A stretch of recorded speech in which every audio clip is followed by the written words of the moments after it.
예, 십자가복음 제 1단원 1과 우리가 이제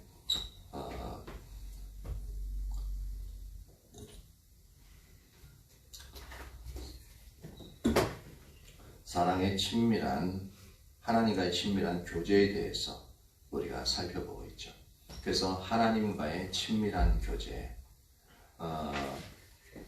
살펴보면 첫 번째 살펴봤던 것이 하나님이 인간을 창조하실 때의 그 계획이 뭐였냐면 하나님과의 친밀한 교제를 이렇게 교제를 할 가족으로서 인간을 창조하셨다는 것을 우리가 살펴봤습니다. 그리고 아담이 범죄하자마자 선악과 실과 따먹으로 말미암아 범죄하자 하나님이 또한 두 번째로 하나님을 위한 한 백성을 만드신 그 계획도 바로 하나님과의 친밀한 교제를 위해서 하나님을 위한 한 백성을 세우신 것을 볼 수가 있습니다. 그런데 거기서 또 이스라엘도 실패했죠. 이스라엘도 하나님의 말씀을 어김으로 말미암아 실패했는데, 그래서 예수님께서 십자가에 달려 죽으심으로 말미암아 하나님을 위한 한 새 백성을 만드셨습니다. 바로 유대인과 이방인을 합하여 새 백성을 만드셨는데, 그게 바로 오늘날의 교회죠. 그렇기 때문에 이 하나님을 위한 새 백성, 이 부분도 이제 그 원래 본 목적은 하나님과의 친밀한 교제를 위해서 그렇게 만들었다라는 것을 살펴봤습니다. 세 번째로 살펴봤던 것은 하나님과의 친밀한 교제가 명령과 규례를 지키는 것보다 우선한다라는 것을 살펴봤습니다. 하나님과의 친밀한 교제가 우선이 되어야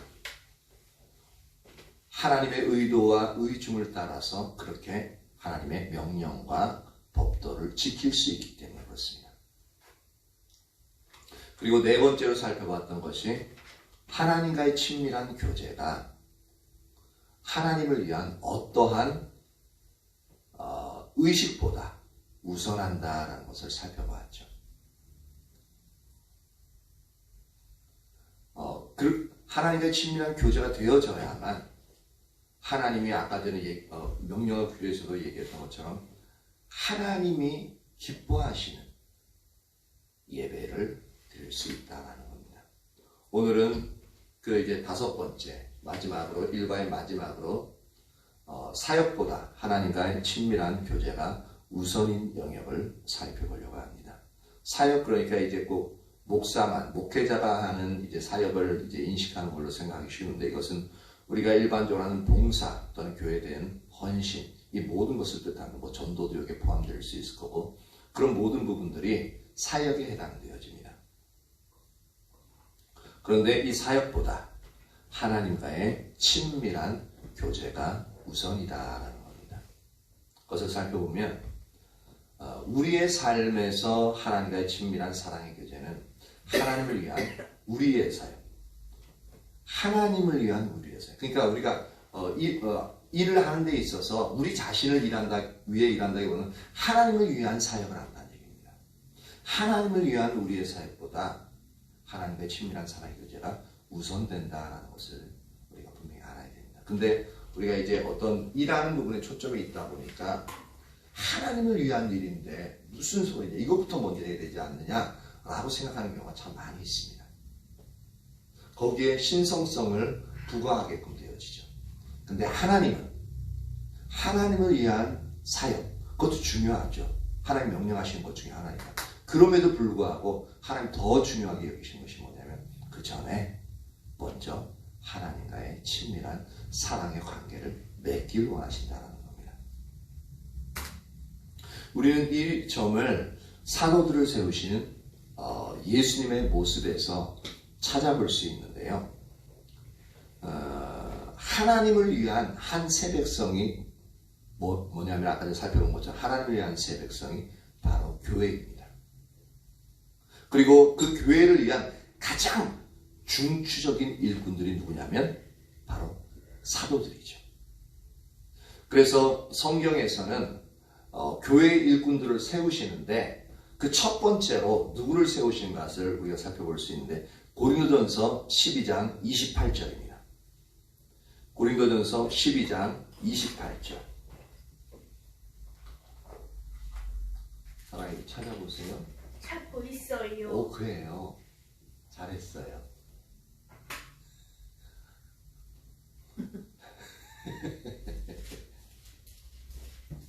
이게 높아심에서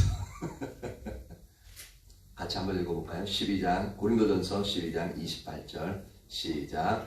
하나님이 교회 중에서 몇을 세우셨으니 첫째는 사도요, 둘째는 선지자요, 셋째는 교사요, 그 다음은 능력을 행하는 자요, 그 다음은 병 고치는 은사와 서로 돕는 것과 다스리는 것과 각종 방언을 말하는 것이라. 교회 일꾼을 세우시는데 그 중에 으뜸 첫째로 세우시는 영역이 누구냐면 바로 사도들을 세우셨다는 겁니다. 그래서 예수님도 가장 먼저 다른 일꾼들을 세우시기 전에 사도들을 세우셨죠. 그렇죠? 그래서 하나님이 교회를 세워가시는 부분에 있어서 성도들을 먼저 이끄시는 그런 영역보다는 먼저 그 교회를 그 하나님의 백성들 이끌어갈 먼저 사도를 먼저 세우십니다. 그 리더를 먼저 세우셔요. 그리고 그 가운데서 리더를 이제 낙점하시는 거죠. 하나님이 낙점하시고 그를 훈련시키고 그 다음에 이제 그와 동시에 하나님 백성들도 주님께로 인도하셔요. 그 가운데서 이제 어느 정도 훈련이 되어지면 교회 공동체를 만들기 전에 만들면서 동시에 이제 리더를 세우시는 것을 볼 수가 있습니다.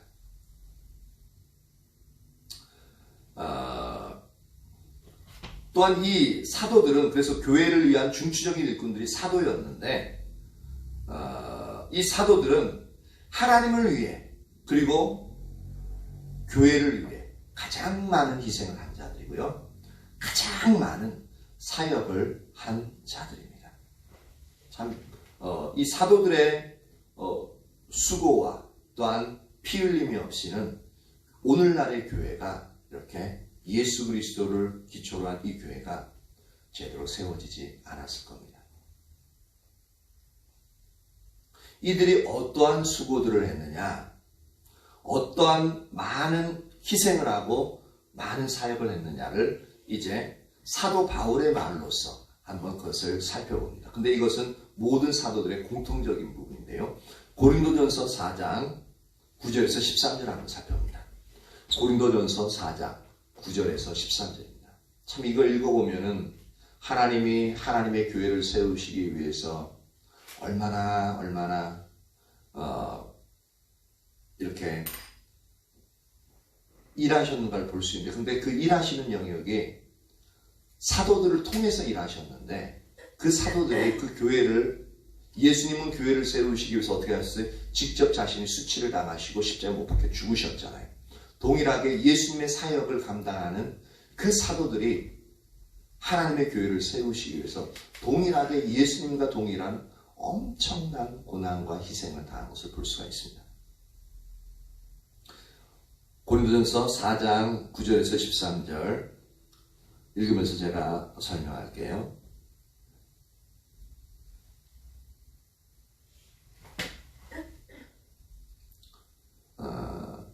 내가 생각하건대 하나님이 사도인 우리를 죽이기로 작정한 자 같이 끄트머리에 두셨으네.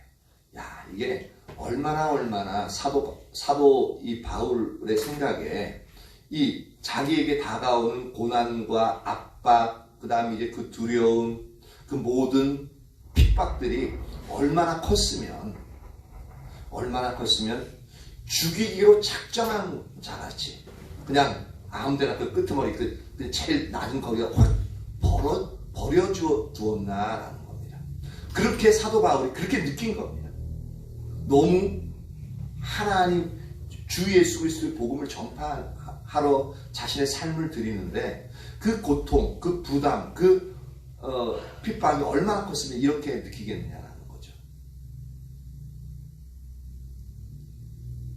우리는 세계 곧 천사와 사람에게 구경거리가 되었노라. 세계는 영적인 세계와 육적인 세계를 다 포함하고 있는 것을 볼 수가 있습니다. 그래서 천사들, 영적인 세계죠. 그리고 사람에게, 그리고 이거는 우리 육적인 세계죠.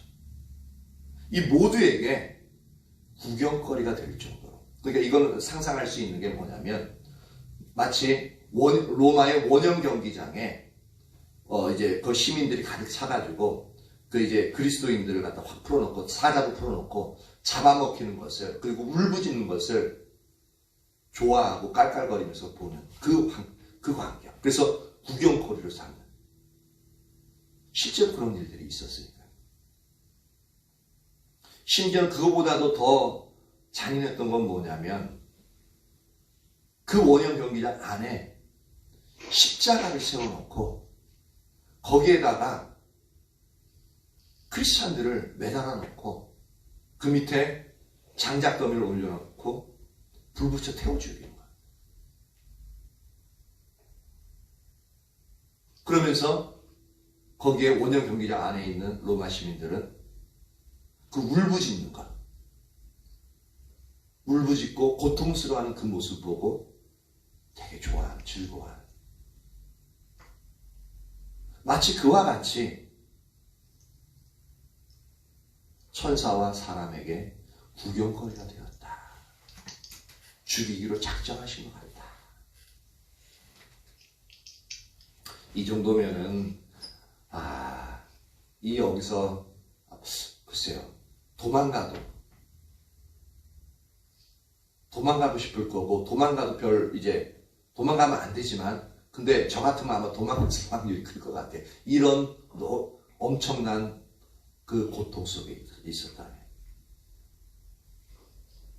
이토록 주님의 교회를 세우시기 위해서 사도들이 당한 희생이 엄청 크다는 것을 볼 수가 있습니다. 그러면서 이 희생을 통해서 어떠한 일들을 이제 행했으며 또한 어떠한 핍박을 받았는지 그것을 아주 자세하게 이야기하고 있습니다. 10절. 우리는 그리스도 때문에 어리석으나 너희는 그리스도 안에서 지혜롭고 우리는 약하나 너희는 강하고 너희는 존귀하나 우리는 비천하여. 여기 보면 사도들이 복음을 전하는 데 있어서 어떠한 대우를 받냐면 어리석은 자로서 취급을 받고 연약한 자로서 취급을 받고 비천한 자로서 취급을 받는 거예요. 이게 바로 희생하는 부분이죠. 복음을 안 전한다면 이런 일을 당할 이유가 없어요. 복음을 전하기에 어리석은 자로 취급당하고 너무나도 보잘것없는 비리비리한 약한 자로 취급당하고 또한 비천한 자로서 취급을 당하는 거예요. 근데 놀라운 반전이 뭔 줄 아세요? 이런 취급을 당하는데 이들을 통해서 이들의 희생을 통해서 복음이 선포되어지는데 그 복음을 받아들인 자들은 어떠한 존재로서 이들이 만드냐면은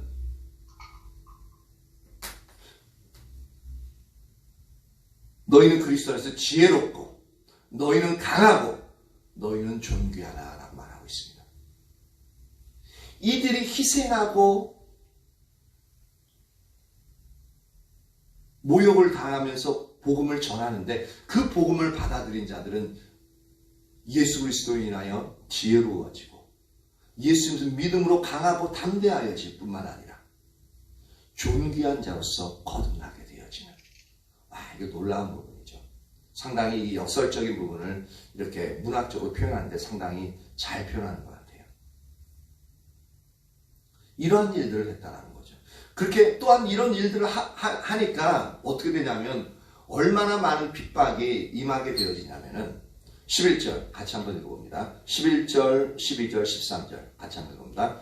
시작. 바로 이 시각까지 우리가 줄이고 목마르며 헐벗고 매맞으며 정처가 없고 또 수고하여 친히 손으로 일을 하며 모욕을 당한 즉 축복하고 박해를 받은 즉 참고 비방을 받은 즉 권면하니 우리가 지금까지 세상의 더러운 것과 만물의 찌꺼기 같이 되었도다.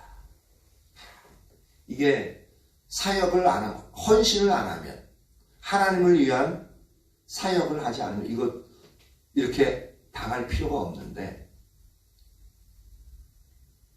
그렇다고 모든 사람도 이런 고단과 고통을 당한 것도 아니었거든요.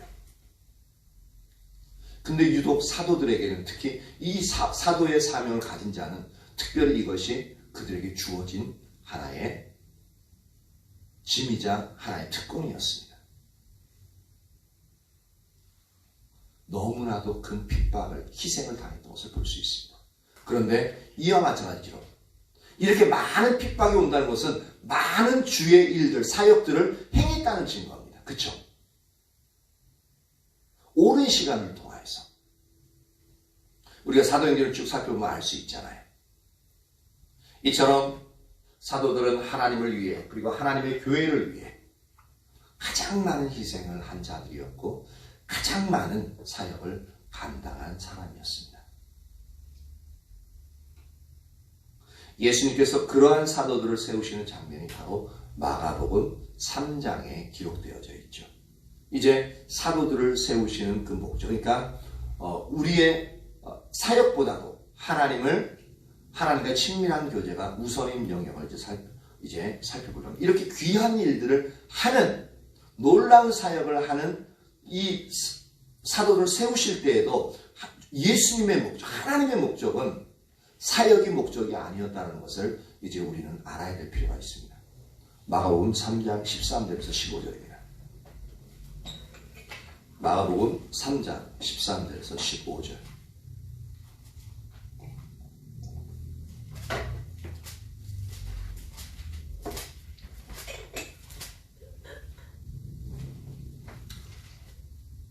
너무 천천히 나가나 보네. 같이 한번 읽어봅니다. 또 산에 오르사 자기가 원하는 자들을 부르시니 나아온지라.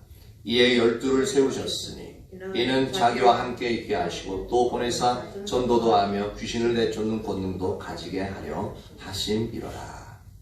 예수님께서 사도들을 세우신 두 가지의 목적을 이 마가복음에서는 뭐라고 얘기하고 있냐면 예수님과 첫 번째로 함께 있는 것이라고 말씀하고 있고요. 두 번째는 보내어서 예수님의 사역을 감당하게 하는 것이라고 이야기하고 있습니다. 여기서 이 본문에서 보면은 예수님의 사역을 두 가지로 딱 정의하고 있습니다. 전도 그리고 귀신을 쫓아내는 것으로 요약하고 있죠. 근데 여기서 말하는 전도는 뭐냐면 원어적으로 어떤 부분이냐면 전도한다라는 표현은 뭐냐면 말씀을 선포한다는 얘기입니다. 그냥 예수님 믿으세요, 예수님 믿으세요, 하나님 나라 믿으세요, 하나님 나라 믿으세요, 그런 의미가 아니에요. 우리는 그렇게 하죠. 예수님 믿고 축복받으세요 라고 권면하죠.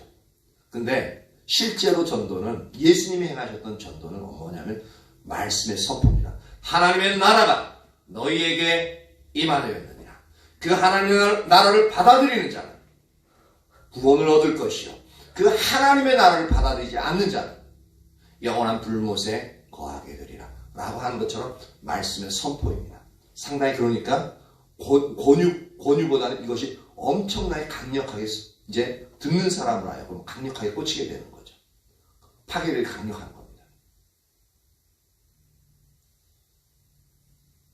그리고 예수님이 감당하신 성령의 사역을 마가복음에서 어떻게 표현하고 있냐면 바로 귀신을 쫓아내는 것으로 표현하고 있죠. 그래서 예수님은 12사도들을 세우실 때에 당연히 그 사도들이 예수님과 동일한 사역을 감당하도록 세우신 겁니다. 즉 전도하고 귀신을 쫓아내는 성령의 능력으로 그 일들을 행하는 것들을 위해서 사도들을 세우셨어요. 그런데 마가복음은 예수님께서 사도들을 세우실 때에 사역보다 먼저 그들이 예수님과 함께 하기 위해서 세우셨다라고 말씀하고 있습니다. 즉 그 순서가 14절 보니까 자기와 함께 있게 하시고 그리고 또 보내사 전도도 하며 귀신을 내어쫓는 권능도 가지게 하게 하시며 이 순서가 예수 그리스도와의 친밀한 사랑의 교제가 우선된 것을 볼 수가 있습니다. 그래서 말하자면 친밀한 사랑의 교제, 즉 예수님과의 친밀한 사랑의 교제가 예수님께서 사도들을 세우신 주된 목적이었다라는 것을 우리가 알 수 있는 거죠. 그래서 먼저 예수님과의 친밀한 교제를 위한 3년간의 기간이 없었다면 오순절날 이후에 예수님과의 친밀한 교제를 통해서 성령의 능력으로 행했던 평생 동안의 그 사역은 가능하지 않았을 거다라는 겁니다.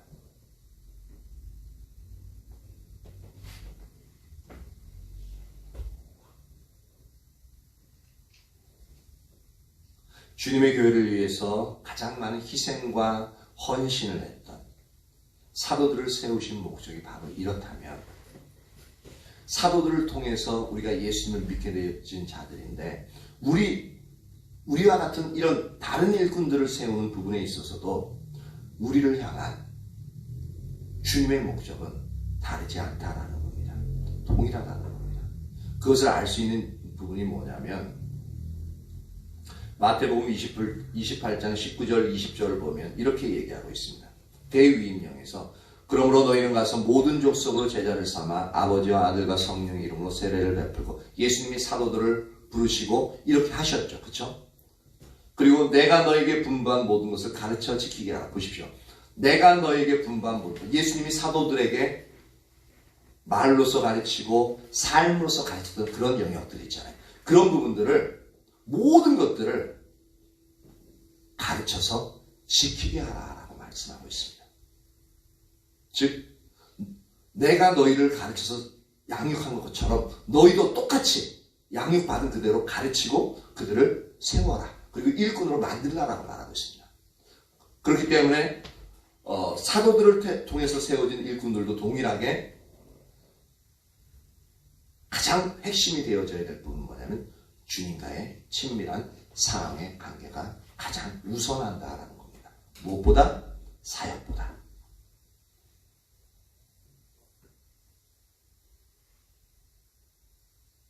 우리가 진정으로 하나님이 기뻐하시는 하나님의 일을 하려면, 진짜 그것을 하고 싶다면, 하나님 기뻐하시는 일을 하고 싶다면 먼저 주님과의 친밀한 교제를 나누어야 합니다. 왜냐?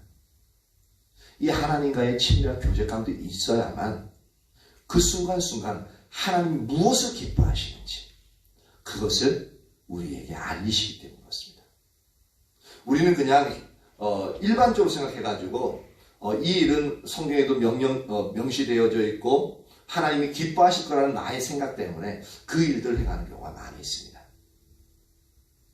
뭐 그것도 나쁘지는 않아요. 근데 중요한 건 뭐냐면 진짜 하나님이 그 당시에 그 시점에 내게 원하시는 하나님 기뻐하시는 일이 바로 그거냐라는 겁니다. 여기에는 문제가 달라집니다. 하나님이 그 시점에서 내게 요구하시는 기뻐하시는 일을 해야만 하나님이 능력으로 뒷받침하시고 또한 우리는 그것을 기쁨으로 즐거움으로 행할 수 있게끔 되어집니다. 그렇지 않으면 우리는 그 일들을 하는 것이 힘들어요. 그리고 의무감에서 어쩔 수 없이 하는 경우가 참 많습니다. 그러니까 사역의 결과가 열매를 맺지 못하거나 열매를 맺어도 그냥 사가 주렁주렁 열려야 되는데 주렁주렁 열리는데 그 사과가 다 말라 비틀어진다는 거죠. 그래서 사역 이전에 하나님과의 친밀한 관계를, 사랑의 관계를 맺는 것이 너무너무 중요하다는 겁니다.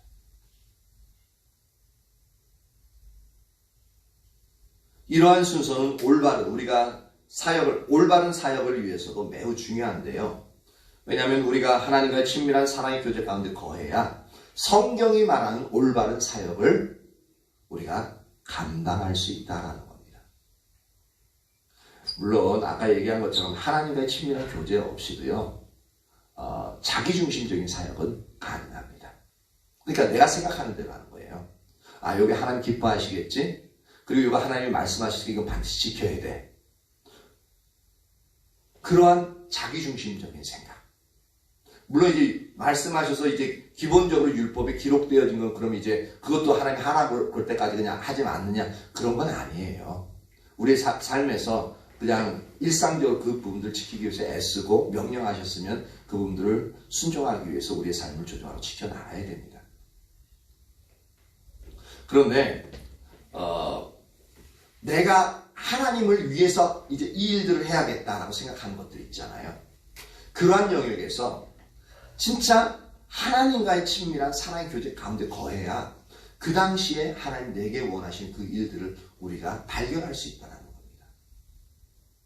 그래야 하나님의 능력을 힘입을 수 있어요. 하나님 뒷받침하신다니까요. 그래야 열매가 많이 맺혀지는 겁니다. 하나님의 친밀한 사랑의 교제 없이도 자기중심적인 사역을 할 수 있다고 말씀드렸는데, 이 자기중심적인 사역이 뭐냐면 내 능력을 가지고, 내 가지고 있는 어떤 지적인 거나 물질적인 그 능력이 있잖아요. 자기의 능력을 가지고 내 좋은 머리를 사용해서 어떤 일을 할 것인가 계획을 쫙 하는 거예요. 계획하고 그 다음 열심히 노력해서 내 방법을 따라서 그 일들을 이루어 나가는 겁니다. 특히 저 같은 목회자들이 그런 일들을 잘 하는데 뭐냐면 교회에 있어서 새해 딱 되거나 아니면 이제 새해 몇 년 동안에 몇 개년 계획해가지고 항상 이제 그런 계획을 쫙 세우고 그 다음 교회 표로서 그것도 하고 올해의 표, 내년의 표 해가지고 목표 그거 하잖아요. 근데 그게 바로 자기중심적인 사역입니다. 우리도 이제 전도 분명히 해야 되잖아요. 근데 해야 되는데 이게 이렇게 하면 하나님 기뻐하실 거야 라고 해서 내가 계획해서 세우는 그거 하고 하나님을 찾고 막 이제 하나님께 원하시는 일, 내가 하나님 기뻐하시는 일들을 할게요. 하나님, 내가 지금 현재 어떠한 일들을 해야하기를 원하십니까? 그 가운데서 하나님이 이제 전도에 대한 부담을 주셨다. 아니면 어떤 YMC나 학군단을 섬길 부담을 주셨다. 아니면 다음 세대들을 어떻게 우리 교회에 있는 이제 퍼져 있는 아이들을 섬길 그 마음을 주셨다. 그러면은 그것이 현재 하나님이 내게 행하시기 원하시는 그 일이고 그 일들을 행할 때 하나님이 뒷받침하셔서 그 일들을 함께 동역할 수 있는 사람들을 붙이거나 다른 건강을 주시거나 아니면 필요한 부분들을 채우시거나 그리고 영혼들을 붙이셔서 그 일들을 잘 수행할 수 있도록 하시거나 그렇게 하나님이 함께 하셔서 뒷받침하신다. 그리고 그 일들을 하면서 기쁨이 있고 또한 그 일들을 하면서 영혼들을 더욱더 사랑하게 되어지는 거죠. 이게 바로 하나님이 우리에게 말씀하셔서 사역을 행할 때 그렇습니다. 근데 그렇지 않고 의무감에서 하면 그러한 영역들을 찾아보기가 힘듭니다.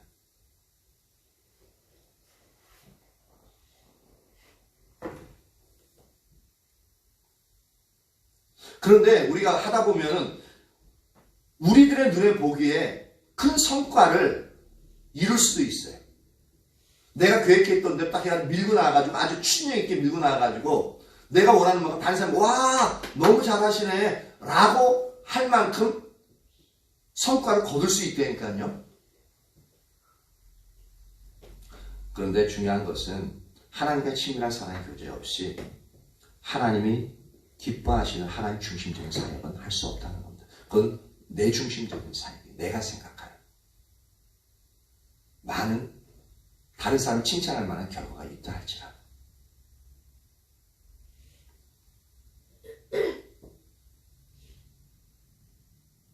그리고 영원한 하나님과 친밀한 교제가 없이는 영원한 가치를 가진 진정한 하나님의 역사는 존재하지 않습니다. 왜 영원한 가치를 가진 하나님의 역사다라는 표현을 쓰냐면은 우리가 하나님이 기뻐하시고 하나님이 말씀하신 영역대로의 삶을 살아가면서 그 일들을 감당해 나가잖아요. 그럼 하나님이 원하시는 일들이었기 때문에 그것이 하늘나라에 우리가 행한 일들이 보존이 됩니다. 기록이 될 뿐만 아니라 그 일들이 보존이 되어져요. 그럼 하나님 나라는 영원하잖아요. 그러니까 우리가 하나님이 인도하시 행하신 그 일들은 영원히 보존되어져요. 영원한 가치를 지니는 거죠. 영원한 가치를. 그런데 내 생각을 따라 행한 그 일들은 어떻게 되냐면 이 땅에서는 세워질 수 있을지 모르지만 하나님 나라, 하늘나라에서는 그것이 세워지지 않고 허물어지게끔 되어져 있습니다. 그게 바로 이제 우리가 예수님 믿고 나서 그 위에 집을 세우는데 나무나 풀이나 짚을 가지고 세우는 사람하고 그 다음에 이제 각종 보화나 금속으로 세우는 그런 분과 동일합니다. 그래서 끝날에 어떻게 해요? 불로써 확 태워서 이제 하나님 평가하시죠. 근데 나무나 짚이나 풀로 지은 집은 어떻게 홀락 타버리죠. 그러니까 내 생각, 자기중심적인 사역을 한 영역을 말합니다. 그런데 하나님이 말씀하시는 그 일들을 행했던 각종 보화와 금은으로 지었던 그 집은 여전히 건재하면서 아름답게 빛나죠. 그 차이가 있는 겁니다. 이처럼 하나님과 친밀한 교제 가운데서 행한 사역만이 영원한 가치를 지닌 진정한 하나님의 역사가 되어진다는 겁니다. 그리고 하나님께서 의도하시고 목적하신 하나님의 뜻을 이루는 사역은 가능하지 않습니다. 어떨 때? 하나님과 친밀한 교제 없이 하나님께서 의도하시고 목적하신 하나님의 뜻을 이루는 사역은 가능하지 않습니다. 왜냐하면 내가 계획하고 내 뜻을 따라 하나님의 이름으로 하긴 하는데 내 계획을 따라 내 뜻을 따라 하기 때문에 그렇습니다. 그래서 사역보다 하나님과의 친밀한 관계가 우선이다라는 것. 이 부분을 잊지 마시기 바랍니다. 이 부분에서 가장 중요한 개념이 있는데 주님의 종, 주님의 종이라는 그 개념이 있습니다. 일반적으로는 아는 것이 목회자, 특히 목사들을 이제 주님의 종이라고 주의 종이라고 일컫습니다. 근데요, 성경적으로 보면 목회자들뿐만 아니라 예수님을 믿는 모든 하나님의 자녀들이 다 주님의 종입니다. 물론 목회자도 주의 종이 맞아요.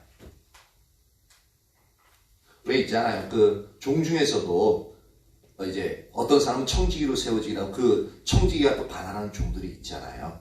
그렇듯이 그런 어떤 역할적인 분담은 있어요. 근데 분명한 것은 목회자든 일반 성도든 하나님의 자녀 모든 백성들은 다 하나님의 종이라는 겁니다. 그런데 많은 목회자들과 성도들이 이 종에 대한 잘못된 그릇된 이해를 가지고 있습니다. 저도 이런 부분에 많이 이제 빠져 있었는데, 즉 우리는 종이라고 하면 하나님과의 친밀한 관계, 사랑의 관계보다는 사역 위주의 그릇된 개념을 우리가 가지고 있거든요. 그 결과 하나님의 종으로서의 올바른 자세를 가지지 못하게 되어집니다. 그래서 우리는 종하면 하나님과 친밀한 사랑의 교제보다는 뭐요? 하나님을 위한 사역이 먼저 머릿속에 떠올라요. 하나님의 종이 돼서 왜 여태까지 이렇게 아무것도 안 하고 이러고 있어? 그런 얘기를 많이 하게 되어지거든요. 그래서 기본적인 생각이 하나님 종하면 하나님을 위해서 일하는 것. 물론 그 말이 틀린 말은 아닌데, 근데 우선순위에 있어서 이 부분이 가장 먼저 우리 머릿속에 떠온다는 겁니다. 근데 하나님의 종한 우리 속에 먼저 떠올라야 될 것이 하나님의 종으로서 하나님의 뜻대로 그 일들을 행하기 위해서 하나님의 의도와 의중을 알 수 있는 하나님의 친밀한 사랑의 관계를 먼저 맺어야 된다는 것을 우리가 분명히 알아야 됩니다.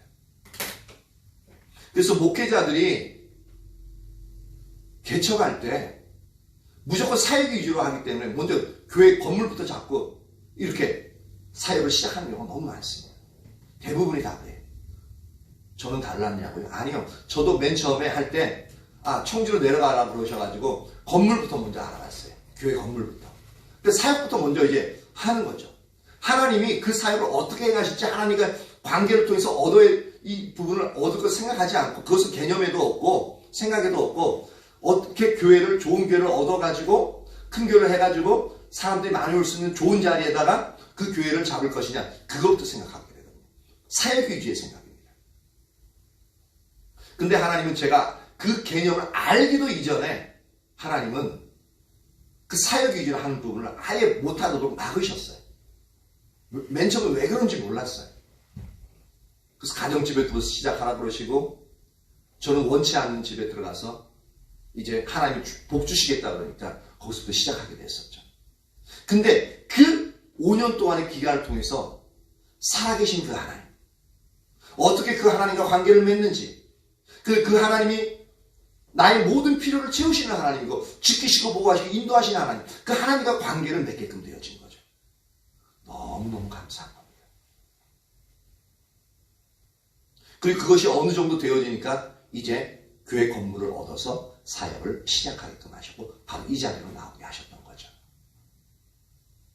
이 원리를 전혀 몰랐음에도 불구하고 하나님이 처음부터 그 길로 인도하셨어요. 너무 감사하죠.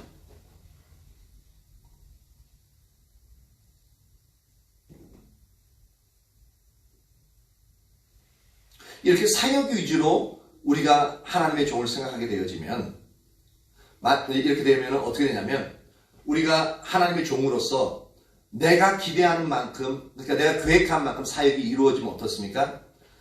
소위 바꿔한 것처럼 이게 편안하고 마음이 편안해요. 그리고 내가 그 일들을 해냈기 때문에 자부심을 갖기도 합니다. 근데 반면에 내가 기대하는 만큼 사역이 이루어지지 않아요. 그러면 어떻게 됩니까? 하나님 앞에서 마음이 위축되어지고 또 죄책감이 들기도 합니다. 그래서 사역을 생각할 때 어떠한 마음이 드냐면 기쁨과 평안이 느껴지는 것이 아닌 정신적인 부담감과 이 압박감 등으로 인해서 심한 스트레스를 받게 되어지죠. 스트레스. 근데 이것은 둘 다 바르지 못한 자세죠.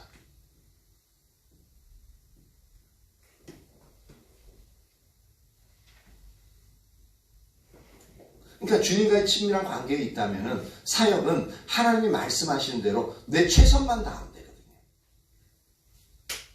근데 우리는 잘해야 되는 것으로 생각을 합니다. 그래서 저희 아이들한테 얘기할 때도 네 최선만 다해라. 그럼 결국은 잘하는 얘기잖아. 아니, 잘하는 얘기가 아니라 자신에게 주어진 부분을 최선을 다하라. 그리고 그러면은 그 결과가 자연히 좋아질 수 있겠죠. 근데 그 결과에 대해서는 너 이거 왜 못했니? 라고는 책망하진 않죠. 왜냐하면 최선을 다한 결과가 그거라면 그것을 받아들여 주는 것이 또한 받아들여줘야 되니까. 하나님도 마찬가지인 거거든요.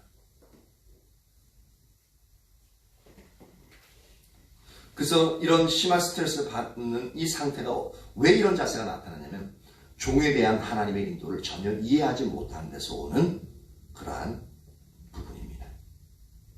성경이 말하는 종의 개념을 우리는 아들로서, 즉 자녀로서 인식하는 것이 아니라 그 종을 일꾼으로 인식해요. 그래서 일꾼이니까 항상 뭘 해야 되는 거예요. 뭘 안 하면은 불안해요. 그리고 눈치를 항상 보게끔 되어져 있습니다. 일꾼의 개념을 가지고 있어요. 편안히 그 일들을 즐기지는 못해요.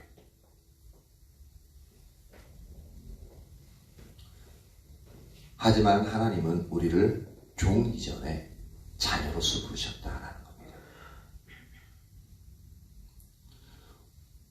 그리고 사역 이전에 하나님과의 친밀한 교제 가운데로 우리를 부르셨습니다.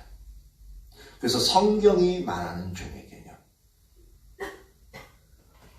성경이 말하는 종의 개념은 바로 우리가 하나님의 자녀로서 하나님을 너무나도 사랑하기 때문에 자녀로서의 특권을 포기하고 스스로 종된 자로서 하나님의 일을 감당하는 것이 성경이 말하는 종의 개념입니다. 다시 한번 말씀드릴까요? 우리가 하나님의 자녀로서 하나님을 너무나도 사랑하기에 아들로서, 즉 자녀로서의 특권을 포기하고 스스로 종된 자로서의 하나님의 일을 감당하는 거예요. 그래서 스스로 종됐다라는 얘기는 뭐냐면, 종됐다라는 얘기는 뭡니까? 주인의 말에 절대적으로 복종하는 것을 말하고 있습니다.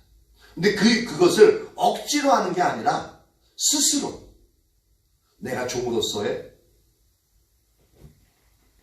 그 자리를 들어가는 겁니다. 왜? 하나님을 사랑하기 때문에.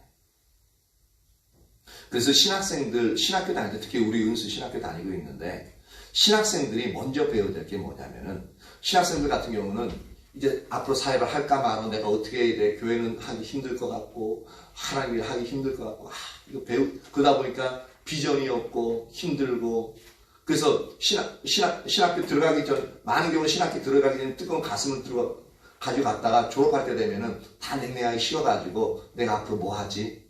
그런 식으로 졸업하게 돼요, 지금. 그리고 많은 경우는 그 신학교를 다니다가 중간에 그냥 자퇴하는 경우가 되게 많습니다. 이런 일들이 왜 벌어지냐? 신학교 자체 내에서도 교육적으로 이제 우리가 가장 먼저 이렇게 추구해야 될 영역을 잘못 보기 때문에 그렇습니다. 가장 먼저는 하나님과의 사랑의 관계. 사랑하고 하나님 진짜 열정적으로 사랑하고 너무너무 좋으면은 하지 말래도 하게 되는 게 사역의 일들입니다. 그걸 먼저 가르치고 그것이 가장 중요한 것을 인식시키고 모든 예배나 모든 학과 과목에 하나님을 사랑하는데 모든 그런 부분이 포인트가 맞춰져 있어야 되는데 그렇지 않죠. 학문적인 영역에 포인트가 맞춰져 있고 사역적인 부분에 포인트가 맞춰져 있고 평가 방법도 사역적인 부분과 지식적인 부분에 초점이 맞춰져 있어요. 그러니까 힘든 거예요. 그러니까 어떻게 될지 몰라요. 주님을 따라가는 게 주님 사역한다는 게 그냥 힘든 것일 뿐이에요. 어쩔 수 없이 해야 되는 상황 가운데 놓여지는 거죠. 그러니까 고민밖에 안 하는 거예요. 해야 되나 말아야 되나. 분명히 할 것은 하나님과의 관계, 그것을 먼저 회복하도록 애써야 됩니다. 그리고 교회 개척하기 이전에 반드시 하나님과의 관계를 통해서 하나님의 관계를 먼저 친밀한 관계를 맺어놔야 됩니다. 그래서 성경에서 말하고 있는 그 하나님을 실제 삶에서 경험하는 자리에 있어야 돼요. 그래야 하나님이 인도하시는 올바른 사역을 할 수 있게끔 되어집니다. 그래야 중간에 그만 안 두고요. 그래야 사역하면서 다른 사람에게 손 안 벌리고요. 그래야 하나님만 철저하게 의지하면서 그 맡겨진 일들을 어떤 형태든지 기쁨으로 감당할 수 있게끔 되어집니다.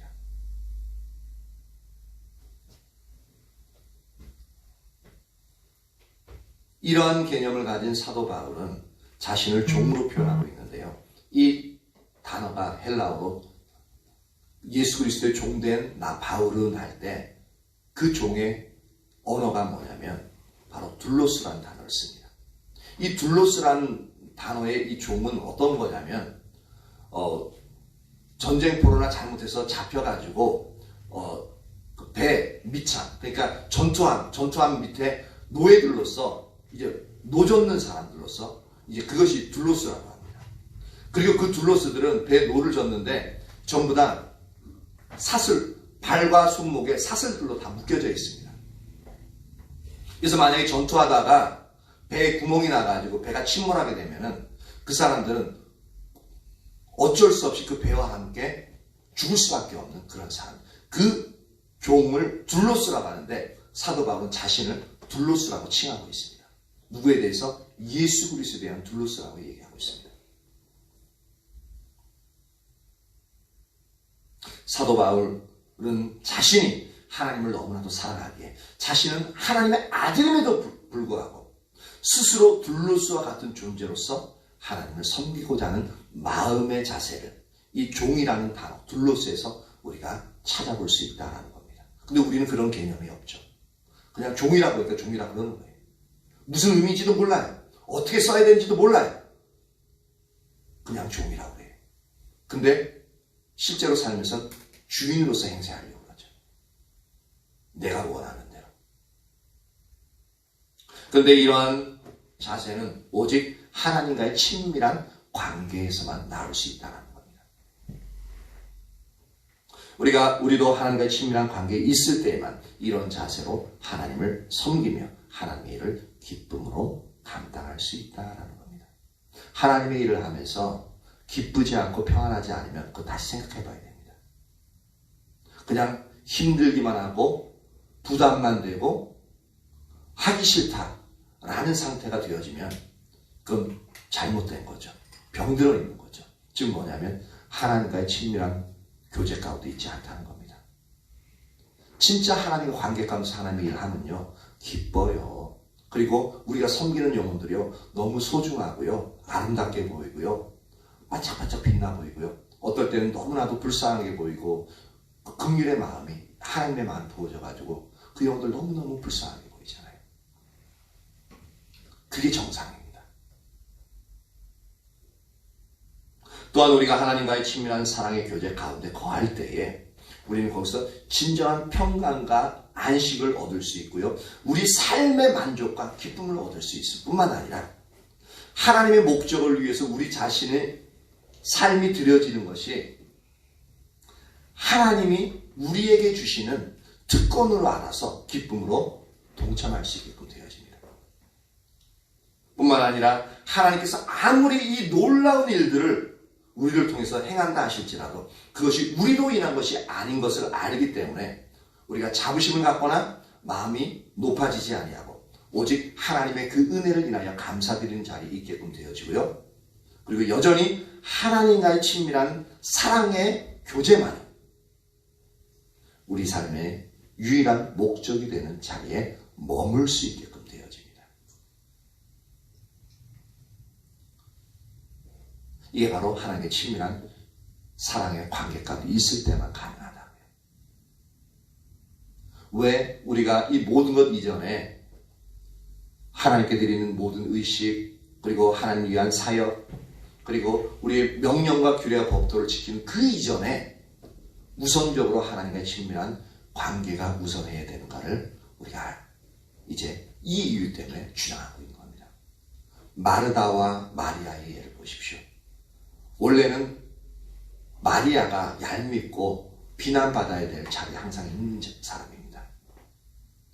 근데 그는 주님과의 친밀한 관계 가운데 먼저 나갔고 다른 사람 이해 못해도 그 자리에 먼저 있었기 때문에 나중에는 그 언니, 또 왕성하게 일했던 그 언니보다도 주님의 뜻에 합당한 주님이 기뻐하시는 헌신을 너무나도 귀한 헌신을 한 사람은 언니 마르다가 아니라 마리아였습니다. 그렇다고 마르다도 소중하지 않느냐? 그건 아니죠. 근데 우리가 이 두 사람의 오늘날 우리의 사역과 비교해 봤을 때 진짜 하나님이 기뻐하시는 그 일은 진짜로 하나님과 친밀한 교제 가운데 있을 때만이 그 의도를 따라서 하나님 기뻐하시는 일을 할 수 있다는 겁니다. 저와 여러분 모두에게 있어서 이 하나님과의 친밀한 교제가 어떠한 것인지 선명히 깨닫고 우리가 그 일들을